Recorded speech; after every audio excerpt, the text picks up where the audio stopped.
الحمد لله نحمده ونستعينه ونستغفره ونعوذ بالله من شرور أنفسنا ومن سيئات أعمالنا. من يهده الله فلا مضل له ومن يضلله فلا هادي له، وأشهد أن لا إله إلا الله وحده لا شريك له، وأشهد أن محمدا عبده ورسوله. يا أيها الذين آمنوا اتقوا الله حق تقاته ولا تموتن إلا وأنتم مسلمون.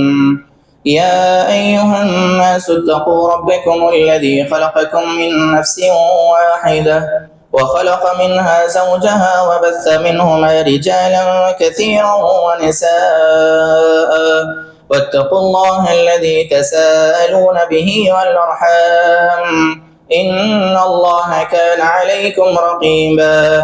يا أيها الذين آمنوا اتقوا الله وقولوا قولا سديدا يصلح لكم أعمالكم ويغفر لكم ذنوبكم، ومن يطع الله ورسوله فقد فاز فوزا عظيما. أما بعد فإن خير الحديث كتاب الله، وخير الهدي هدي محمد صلى الله عليه وسلم، وشر الأمور محدثاتها، وكل محدثة بدعة، وكل بدعة ضلالة، وكل ضلالة في النار. أعوذ بالله من الشيطان الرجيم. بسم الله الرحمن الرحيم. ومن شر حاسد إذا حسد. قال النبي صلى الله عليه وسلم: لا تباغضوا ولا تحاسدوا ولا تدابروا وكونوا عباد الله إخوانا، ولا يحل لمسلم أن يهجر أخاه فوق 3 أيام أو كما قال عليه الصلاة والسلام. رواہ البخاری. ہر قسم کی تعریف، حمد و ثنا، بڑائی، کبریائی، پاکیزگی اور بزرگی اللہ رب العالمین احکم الحاکمین جل جلالہ وعما نوالہ کے لیے لائق، زیبا و سزاوار ہے، جو ساری کائنات کا مالک، خالق، مدبر، مشکل کشا اور حاجت روا ہے. ہر قسم کی بندگی اور عبادت اسی کے لیے خاص ہے. نہ اس کی ذات میں کوئی شریک ہے، نہ اس کا کوئی مشیر ہے، نہ اس کی کوئی اولاد ہے، اور نہ وہ کسی کی اولاد ہے. وہ ہر قسم کے عیب سے پاک اور مبرہ ہے. سبحان ما عظم شانہ، سبحان اللہ وبحمدہ، سبحان اللہ العظیم. درود و سلام کا نزول ہو تمام انبیاء کرام علیہم الصلاۃ والسلام پر، جنہیں اللہ رب العالمین نے ساری دنیا والوں کے لیے، تمام قوموں، خاندانوں اور قبیلوں کے لیے اللہ رب العالمین نے ہدایت اور رہنمائی کے لیے روانہ کیا تھا. خصوصاً میرے اور آپ کے آخری نبی احمد مجتبیٰ، محبوب کبریا، پیغمبر رب ارض والسماء، امام الحرمین، امام القبلتین، محمد الرسول اللہ صلی اللہ تعالی علیہ وعلی آلہ واصحابہ وبارک وسلم پر، جن کی تعلیمات ساری کائنات والوں کے لیے مشعل راہ ہے، جن کے ذریعے اللہ رب العالمین نے دنیا جہان کی ساری گندگیوں کو پاک و صاف کیا. جہاں جسمانی طور پر پاکیزگی اور صفائی کا خیال کیا گیا، وہیں پر انسانوں کی باطنی طور پر بھی صفائی اور ستھرائی کا خیال کیا گیا. اللہم صلی علی محمد وعلی آل محمد کما صلیت علی ابراہیم وعلی آل ابراہیم انک حمید مجید. اللہم بارک علی محمد وعلی آل محمد کما بارکت علی ابراہیم وعلی آل ابراہیم انک حمید مجید.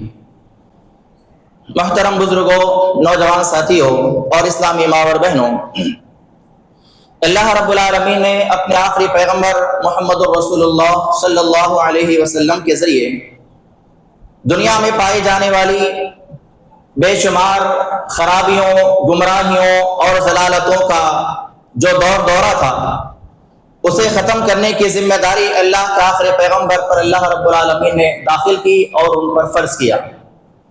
جہاں اللہ کے رسول صلی اللہ علیہ وسلم نے آنکھیں کھولی، وہاں آپ نے دیکھا کہ قوم کے لوگ جہاں ایک طرف اللہ رب العالمین کی نافرمانیوں میں، اللہ رب العالمین کی عبادتوں میں، اس کے ساتھ خاص طور پر کی جانے والی بندگیوں میں دوسروں کو شامل کیے ہوئے ہیں، وہیں پر اللہ کے آخری پیغمبر محمد رسول اللہ صلی اللہ علیہ وسلم نے اس بات کا بھی مشاہدہ کیا، اس بات کا بھی جائزہ لیا کہ دنیا کے اندر اس وقت کے پائے جانے والی قومیں، اس وقت کے پائے جانے والے انسان جہاں اللہ رب العالمین کے ساتھ نافرمانیوں میں ملوث ہے، وہیں پر ان کے اندر ذاتی طور پر باطنی طور پر بھی بہت ساری خرابیاں اور بہت ساری برائیاں پائی جا رہی ہیں اور موجود ہیں۔ اسی کے خاتمے کے لیے اللہ رب العالمین نے آخری پیغمبر نبی کائنات علیہ الصلوۃ والسلام کو روانہ کیا، اور اللہ رب العالمین نے ہر قدم پر اللہ کے نبی صلی اللہ علیہ وسلم کی رہنمائی کی۔ جہاں جب کبھی ضرورت پیش آئی، جس طرح کی گندگی کو پاک و صاف کرنے کی بات آئی، جس طرح کی ضلالت اور گمراہی کو دور کرنے کی بات آئی، اللہ رب العالمین نے اپنے فرامین کو نازل کیا، اور اللہ کے نبی صلی اللہ علیہ وسلم نے انہی فرامین کے اندر مزید توضیح اور تشریح کے طور پر، تفسیر کے طور پر اپنے الفاظ میں اپنے فرامین کو لوگوں کے سامنے پیش کیا، اور ان تمام چیزوں سے اس بات کو ثابت کیا کہ دنیا کے اندر انسانوں کی جو آبادی ہے، یا اللہ رب العالمین نے جو انسانوں کو پیدا کیا ہے، ان کی پیدائش کا مقصد بھی ان کے سامنے واضح ہو جائے، اور جب یہ لوگ اللہ کے دربار میں پہنچیں تو ان کی باطنی ظاہری تمام قسم کی گندگیاں، ضلالتیں، گمراہیاں اور ہر قسم کی نافرمانیاں ان کے جسم سے پاک ہو جائے، اور بالکل پاک و صاف حالت میں اللہ کے دربار میں پہنچ جائے۔ جیسے انسان دنیا میں آتا ہے، چھوٹا بچہ دنیا میں جب پیدا ہوتا ہے تو اس میں کسی قسم کی کوئی گندگی نہیں پائی جاتی، اس کا نفس پاک و صاف ہوتا ہے، اس کا جسم پاک و صاف ہوتا ہے، اس کا دل پاک و صاف ہوتا ہے، ہر قسم کی گندگی سے وہ پاک و صاف ہوتا ہے۔ جیسا دنیا میں انسان آتے وقت پاک و صاف آ رہا ہے، ایسا ہی رب کی بارگاہ میں جاتے ہوئے بھی پاک و صاف ہو کر جائے۔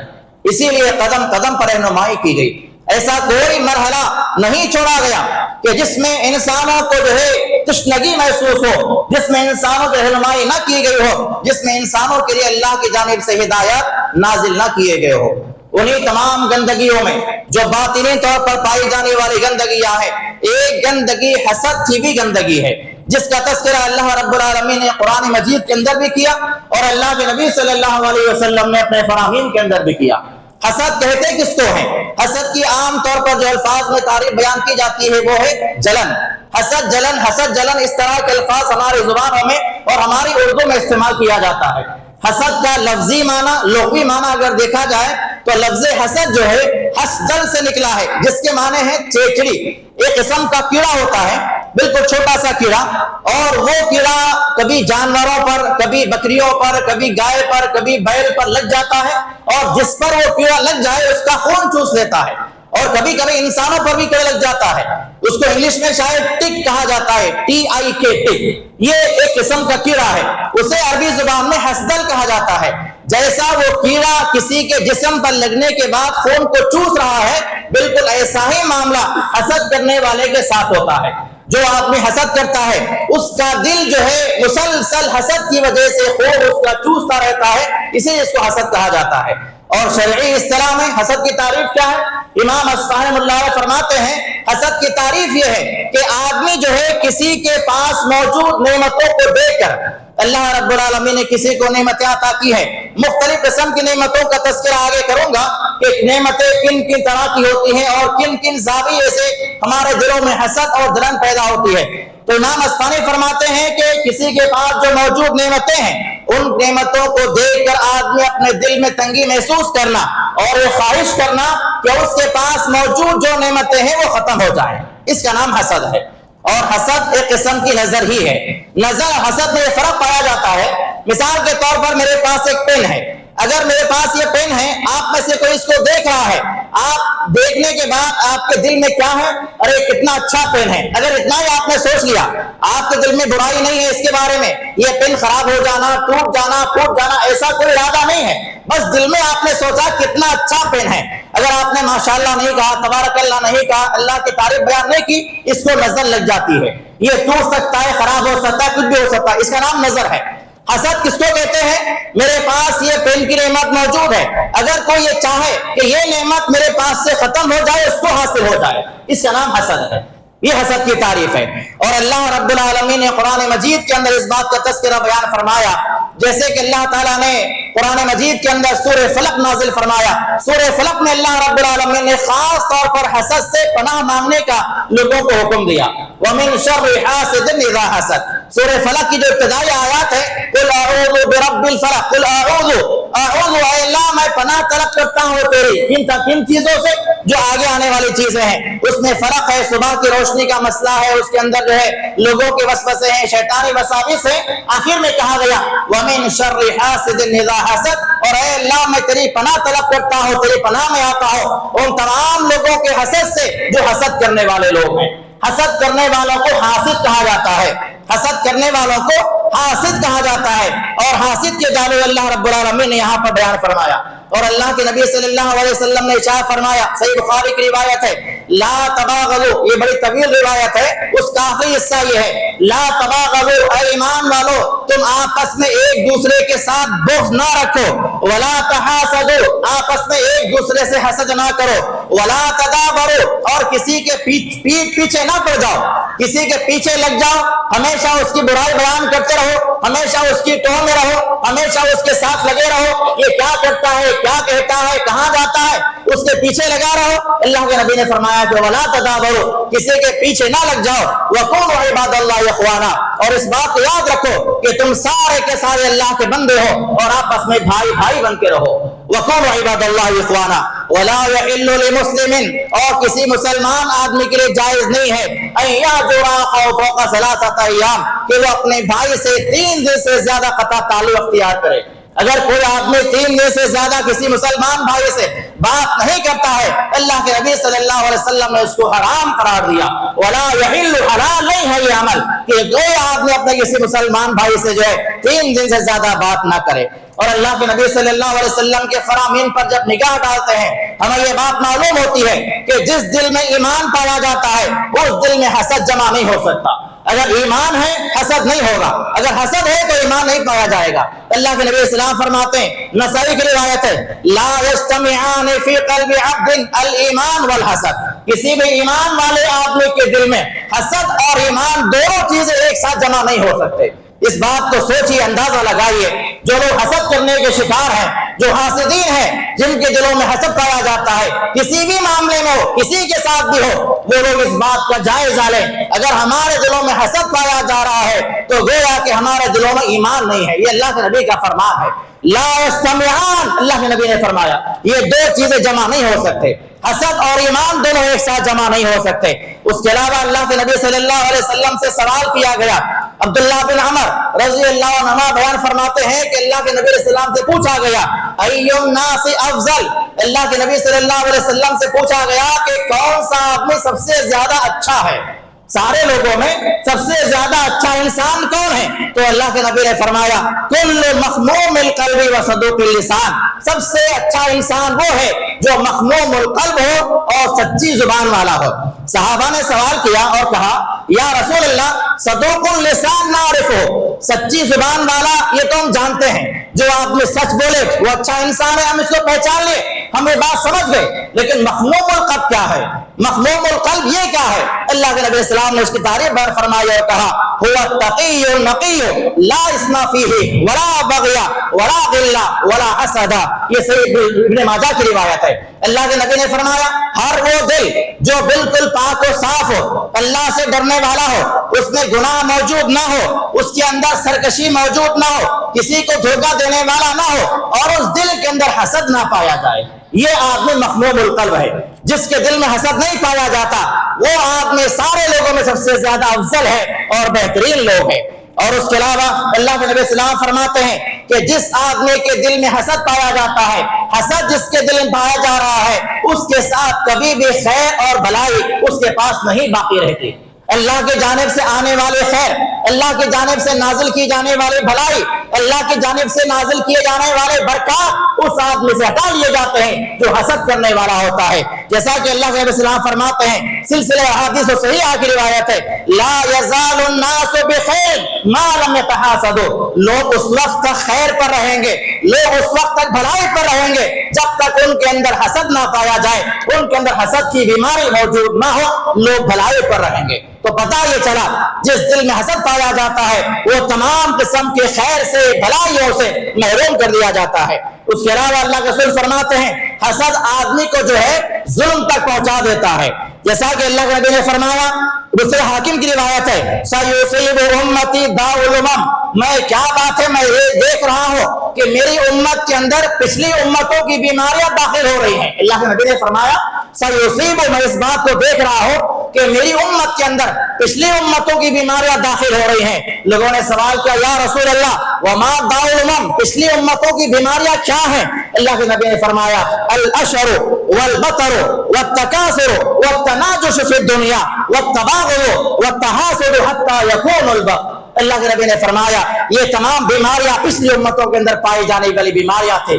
لوگوں کے دلوں میں تکبر پایا جانا، اکڑ کا پایا جانا، اور اس کے ساتھ ساتھ مال جمع کرنا، دنیاوی تمام مقاصد کو اختیار کرنا، دنیاوی معاملات کے اندر ایسے الجھ جانا، ایسے پڑے رہنا، آخرت کو بھول جانا، یہ دنیا کے اندر پائی جانے والی گزشتہ امتوں کی بیماریاں ہیں۔ اور آگے فرمایا والتباغض، آپس میں دشمنی کا رکھنا، دوست کا پایا جانا، اناد کا رکھنا، والتحاسد، اور حسد کا پایا جانا، حسد اس حد تک پہنچ جانا کہ آدمی ظلم تک پہنچ جائے، یہ تمام چیزیں پچھلی امتوں کی بیماریاں ہیں۔ اور ایک حدیث میں آپ نے فرمایا یہ جو بیماریاں ان کے اندر پائی جا رہی تھی اسی وجہ سے وہ قومیں ہلاک کر دی گئی۔ تو اللہ کے نبی صلی اللہ علیہ وسلم نے حسد کے بارے میں بہت ہی زیادہ سنگین نتائج کا تذکرہ بیان فرمایا۔ اور اللہ رب العالمین نے قرآن میں شاہ فرمایا حسد کرنا کس کی علامت ہے؟ یہودیوں اور عیسائیوں کی علامت ہے۔ اللہ رب العالمین نے فرماتا ہے سورہ بقرہ کے اندر وَدَّ كَثِيرٌ مِّنْ أَهْلِ الْكِتَابِ لَوْ يَرُدُّونَكُم مِّن بَعْدِ إِيمَانِكُمْ كُفَّارًا حَسَدًا من بعد ما تبين لهم الحق فاعفوا واصفحوا حتى يأتي اللہ۔ اللہ نے فرمایا کہ اے ایمان والو، یہ یہود اور نصارہ یہ چاہتے ہیں کہ یہ تمام باتیں واضح ہو جانے کے بعد، ساری باتیں واضح ہو جانے کے بعد ان کی تمنا اور ان کی آرزو یہ ہے کہ یہ تمہیں حق بات سے دور کر دے، یہ تمہیں کفر اور شرک کے اندر داخل کر دے۔ جس وجہ سے چاہتے ہیں حسدا من عند انفسہم، ان کے دلوں میں حسد پایا جا رہا ہے۔ اور یہودی لوگ ہمارے اسلام کے اندر داخل نہ ہونے کی وجہ کیا ہے؟ مسلمان نہ ہونے کی وجہ کیا ہے؟ جبکہ اللہ رب العالمین نے فرمایا اللہ کے نبی کے تعلق سے اے نبی کریم صلی اللہ علیہ وسلم یہ یہودی لوگ آپ کو ایسے پہچانتے ہیں جیسے کوئی باپ اپنے بیٹے کو پہچانتا ہے، یعرفونہ کما یعرف ابناءہم، یہ آپ کو ایسے جانتے ہیں جیسے کوئی بیٹا باپ جو ہے اپنے بیٹے کو پہچانتا ہے۔ یہ آپ کو جانتے ہیں آپ سچے رسول ہیں، آپ سچے پیغمبر ہیں، آپ صحیح نبی ہیں، آپ کے ذریعے لایا ہوا دین صحیح ہے، یہ ساری باتیں ان کو معلوم ہے۔ ایمان میں داخل نہ ہونے کی وجہ کیا ہے؟ حسد۔ حسد کی بنیاد پر لوگوں نے ایمان میں داخل نہیں ہوئے اور وہ ایمان قبول لوگوں نے نہیں کیا۔ تو اللہ کے رسول صلی اللہ علیہ وسلم کے اوپر ایمان نہ لانے کی وجہ یہود اور نصارہ کی حسد تھا، جس کا تذکرہ اللہ رب العالمین نے قرآن میں شاہ فرمایا۔ اسباب کیا ہیں؟ آخر یہ کیا اسباب ہے کہ جن کی وجہ سے آدمی حسد کا شکار ہوتا ہے؟ سب سے پہلا سبب ہے محرومی کا پایا جانا یا پھر احساس کمتری کا پایا جانا۔ احساس کمتری یا محرومی کا پایا جانا یہ حسد کا جو ہے سب سے بنیادی سبب ہے اور یہ سب سے بڑا سبب ہے۔ اس کی مثال یوں سمجھیے، ایک آدمی جو ہے بس میں سفر کر رہا ہے، اسی کے بس کے بازو میں ایک کار ہے، وہاں پر کار میں سفر کرنے والے اے سی میں سفر کر رہے ہیں اور بس میں سے آدمی دیکھ رہا ہے کہ سامنے والے لوگ جو ہے کار میں ہیں اور بڑے آرام سے بڑے سکون کے ساتھ اے سی میں جا رہے ہیں۔ اب یہ بس میں سفر کرنے والا آدمی اس کے دل میں خیال آتا ہے کہ کاش میں وہاں ہوتا تو اچھا ہوتا۔ یہ محرومی ہے، وہ اپنے آپ کو محروم سمجھ رہا ہے کہ اگر میری جگہ وہاں ہوتی تو اچھا ہوتا۔ یہاں تک اگر کسی کا خیال آتا ہے تو یہ جائز ہے، یہ نیچرل بات ہے اور فطری بات ہے۔ آدمی سوچنا، آدمی کا خیال کرنا کہ میں اچھا ترقی کروں، میں جو ہے بس کے علاوہ کار میں سفر کروں، یہاں تک اس کا سوچنا غیر ارادی ہے اور اس کا جو ہے اختیار ہے، ایسا سوچ سکتا ہے۔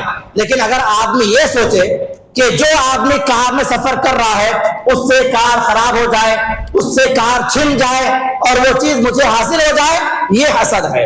اور ایسا کرنے والا آدمی جو اللہ کی بارگاہ میں گرفتار کیا جائے گا۔ پہلا جو عمل ہے وہ غیر اختیاری ہے، آدمی کا اختیار نہیں ہے اس کے اوپر۔ اگر کوئی آدمی کسی کو اچھی پوزیشن پہ دیکھتا ہے، آدمی کا یہ خیال کرنا، یہ گمان کرنا کہ واہ کتنی اچھی پوزیشن پہ ہے، کاش میں بھی وہاں ہو جاتا، یہ اچھی بات ہے سوچنا۔ لیکن اگر اس کے بارے میں برائی کا ارادہ کر رہا ہے، سامنے والے کے بارے میں برائی چاہ رہا ہے، یہ انسان کے اختیار میں ہے اور ایسا کرنے والا حسد کا شکار ہو جاتا ہے۔ اور ایسا شکار کرنے والا کون ہے؟ جو محروم ہو جاتا ہے یا اس کے دل میں احساس کمتری پایا جاتا ہے۔ اس کے علاوہ دوسرا جو سبب ہے حسد کرنے کا وہ ہے اللہ رب العالمین کے فلسفہ آزمائش کو نہ پہچاننا. اللہ رب العالمین کے جو آزمانے کا طریقہ ہے، اللہ رب العالمین کی جو آزمائش کرنے کا معیار ہے، اس معیار کو نہ جاننا یہ حسد کے اسباب میں سے ایک سبب ہے. اللہ رب العالمین کبھی کسی کو مال دے کے آزماتا ہے، کبھی کسی سے مال چھین کے آزماتا ہے، کبھی اللہ تعالیٰ کسی کو اولاد دے کے آزماتا ہے، کبھی اولاد نہ دے کے آزماتا ہے. اور دوسرا آدمی اس کے بارے میں حسد کا شکار ہو جائے کہ اس کے پاس مال ہے، اس کے پاس اولاد ہے، اس کے پاس جائیداد ہے. یہ آدمی گویا کہ اللہ تعالیٰ کی آزمائش کو نہیں سمجھ رہا ہے اور اللہ کی آزمائش سے یہ آدمی لا علم ہے. تو اللہ تعالیٰ کی آزمائش کے تعلق سے لا علمی کا شکار ہونا یہ حسد کے اسباب میں سے بنیادی سبب ہے. اس کے علاوہ تیسرا سبب اللہ رب العالمین نے بیان فرمایا وہ سبب ہے آپس میں دلوں میں پایا جانے والا بغض اور عداوت، دشمنی. یہ بنیادی سبب ہے. اللہ رب العالمین نے فرمایا منافقین کے تعلق سے ان تمسسکم حسنۃ تسؤہم وان تصبکم سیئۃ یفرحوا بها. اے محمد صلی اللہ علیہ وسلم، جب آپ کو کوئی تکلیف پہنچتی ہے تو یہ لوگ خوش ہوتے ہیں، اور جب آپ کو جو ہے کوئی اچھائی پہنچتی ہے تو ان کو اس سے ناامیدی اور مایوسی طاری ہو جاتی ہے. دلوں میں پائے جانے والا حسد جو دشمنی ہے، عداوت ہے، وہ بھی حسد کے اسباب میں سے بنیادی سبب ہے. اس کے ساتھ ساتھ جو ہے حسد کے بے شمار شکلیں ہیں جس کا تذکرہ اللہ رب العالمین نے قرآن مجید کے اندر کیا ہے. حسد کرنے والے کے تعلق سے ہمارے معاشرے میں جو اسباب ہیں یا جو چیزیں ہیں جن کی وجہ سے حسد کیا جاتا ہے وہ کچھ بنیادی چیزیں ہیں. مثال کے طور پر کسی کے ظاہری اوصاف کو دیکھ کے حسد کرنا، کوئی آدمی اچھی شکل و صورت والا ہے اس کے تعلق سے حسد کا شکار ہو جانا، کوئی آدمی کسی پوزیشن پہ ہے، کسی منصب پہ، عہدے پہ ہے، اس کے تعلق سے حسد کرنا، کسی کی باطنی خصوصیات کے تعلق سے حسد کا شکار ہو جانا. جیسے کوئی آدمی اچھا ملنسار ہے، خوش مزاج ہے، دیندار ہے، عبادت کرنے والا ہے، متقی پرہیزگار ہے، اس کے تعلق سے حسد کا شکار ہو جانا. کسی کے مال کے تعلق سے جلن کا شکار ہو جانا. کوئی آدمی مالدار ہے، کسی کے پاس مال ہے، دولت ہے، اس کے تعلق سے حسد کرنا اور یہ سمجھنا یا چاہنا یا یہ امید رکھنا یا آرزو کرنا کہ اس کے پاس جو مال اور دولت ہے وہ ختم ہو جائے اور مجھ کو حاصل ہو جائے. اسی کے ساتھ ساتھ اللہ رب العالمین نے کسی کو اولاد دیا ہے تو اولاد کے بارے میں حسد کرنا کہ اس کو اللہ نے اولاد سے نوازا ہے، میرے پاس اولاد نہیں ہے. اور خاص طور پر بیٹوں کے تعلق سے جس کے پاس بیٹے ہیں ان کے تعلق سے حسد کا شکار ہو جانا کہ ان کے پاس بیٹے ہیں، ہمارے پاس بیٹیاں ہیں. جبکہ اللہ رب العالمین نے فرمایا اللہ تعالیٰ کی مرضی ہے، اس کی منشا ہے. اللہ جسے چاہتا ہے بیٹے دیتا ہے، جسے چاہتا ہے بیٹیاں دیتا ہے، جسے چاہتا ہے دونوں دیتا ہے اور جسے چاہتا ہے باز رکھتا ہے. وَمَن يَشَاءُ وَقِيمًا. تو اولاد کے تعلق سے حسد کا شکار ہو جانا. اسی کے ساتھ ساتھ کوئی آدمی شہرت والا ہے، کسی کو دنیا میں مقام ملا ہے، عزت ملی ہے، عہدہ منصب ملا ہے، اسے لوگ چاہنے والے ہیں، اس کے تعلق سے حسد کرنا، یہ سارے چیزیں ہمارے معاشرے کے اندر پائی جاتی ہیں. اور اسی کے ساتھ ساتھ جو ہے کوئی آدمی صحت مند ہے، خاص طور پر بڑی عمر کے جو لوگ ہوتے ہیں، جو ایج والے ہیں، بڑی عمر کے لوگ ہیں، اگر ان کو جو ہے کوئی بیماری نہ ہو، وہ اچھے خاصے ہیں، صحت مند ہیں، تندرست ہیں، تو دوسرے لوگ دیکھ کے حسد کرتے ہیں، ارے کتنی بڑی عمر کو پہنچ گئے ہیں لیکن نہ بی پی ہے، نہ شوگر ہے، نہ کوئی بیماری ہے. یہ ساری چیزیں جو ہے آج ہمارے سماج کے اندر پائی جا رہی ہیں. حسد کے بے شمار واقعات ہیں، جیسا کہ اللہ رب العالمین نے قرآن مجید کے اندر آدم علیہ السلام کا اور ابلیس کا واقعہ بیان کیا. ہم سارے اس بات کو جانتے ہیں کہ جب اللہ رب العالمین نے آدم علیہ السلام کو پیدا کیا تو اللہ نے ابلیس سے بھی کہا اور فرشتوں سے بھی کہا کہ سجدہ کرو. تو ابلیس کے الفاظ کیا تھے؟ اللہ رب العالمین نے فرمایا، ابلیس نے کہا کہ قال انا خیر من، کہ میں اس سے بہتر ہوں، خلقتنی من نار وخلقتہ من طین، تو نے مجھ کو آگ سے پیدا کیا ہے اور اس کو مٹی سے پیدا کیا ہے. اس کے دل میں حسد آ گیا. حسد کی بنیاد پر شیطان جو ہے آدم کو سجدہ کرنے سے انکار کرتا ہے، جس کی وجہ سے وہ ابلیس گردانا گیا. اسی طرح حسد کے تعلق سے مزید جو واقعات ہیں، حابیل اور قابیل کا واقعہ ہمیں قرآن میں ملتا ہے.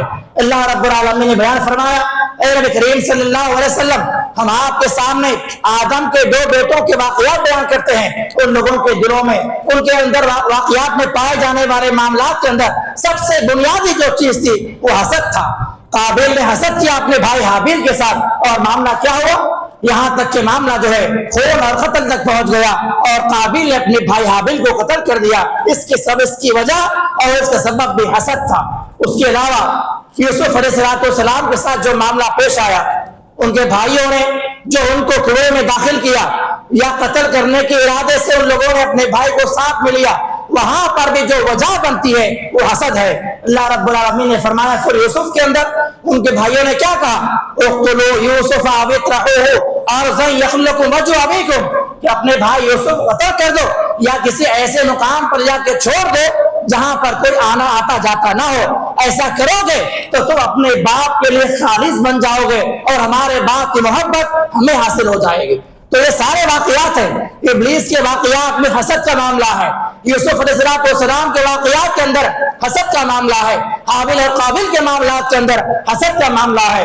یہ سارے اسباب اور یہ سارے جو ہے واقعات ہیں جو حسد کی بنیاد پر کیے گئے اور ان کا انجام کیا ہوا ہم اچھی طرح اس بات کو جانتے ہیں. حاسدین سے بچنا کیسا ہے؟ جو لوگ حسد کرنے والے لوگ ہیں ان سے بچا کیسے جائے؟ اللہ اپنے قرآن اللہ علیہ نے 10 جو ہے چیزوں کا ذکر کیا ہے. اگر یہ 10 چیزیں اپنایا جائے تو انشاءاللہ اللہ رب العالمین جو ہے حسد کرنے والوں کی حسد سے ہمیں محفوظ کر دے گا. سب سے پہلے جو چیز انہوں نے بیان کی ہے وہ ہے اللہ رب العالمین سے حفاظت کا سوال کرنا، اللہ سے دعا کرنا کہ اے اللہ حسد کرنے والوں کے حسد سے محفوظ کر دے. اللہ سے دعائیں کرنا، اللہ سے حفاظت مانگنا، یہ پہلا جو ہے اس کا ذریعہ ہے. دوسرا ذریعہ حسد کرنے والوں سے بچنے کا، حسد کرنے والوں کی باتوں پر صبر کرنا. جو لوگ حسد کرنے والے ہوتے ہیں ان کی باتوں سے ظاہر ہو جاتا ہے، ان کی باتوں سے، ان کے الفاظ سے یہ پتا چل جاتا ہے کہ کتنا اس کے دل میں کدورت بھری ہوئی ہے، کتنا اس کے دل میں حسد بھرا ہوا ہے. تو ان لوگوں کی باتوں پہ صبر اختیار کرنا، ان سے جھگڑنا نہیں، ان سے اختلاف نہ کرنا، یہ دوسرا ذریعہ ہے حسد کے، حاسدین کے حسد کے شر سے محفوظ رہنے کا.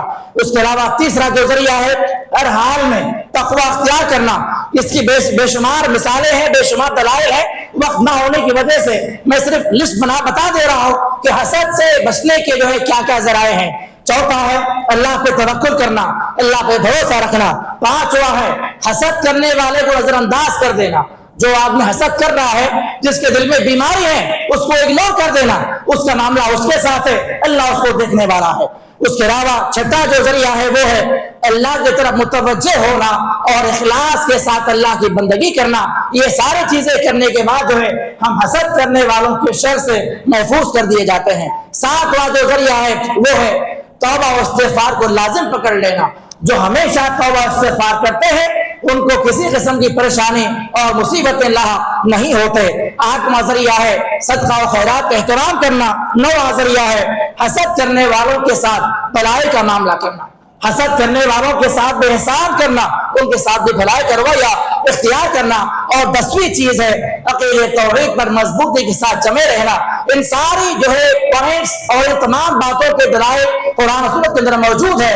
یہ سارے ذرائع ہیں، ان ذرائع کے ذریعے حسد کرنے والوں کے حسد سے، ان کے شر سے ہم محفوظ کر دیے جاتے ہیں. اللہ کی طرف سے ہماری مدد اور نصرت کی جاتی ہے.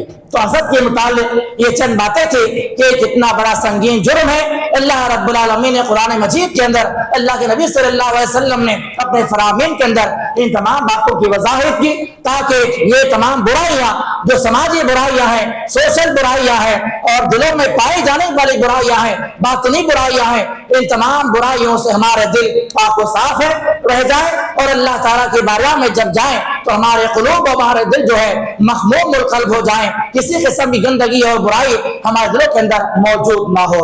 دعائے کہ اللہ تعالیٰ جو کچھ بھی کہا گیا ہے کہنے والے کو، سننے والوں کو ان باتوں پر عمل کرنے کی توفیق عطا فرمائے.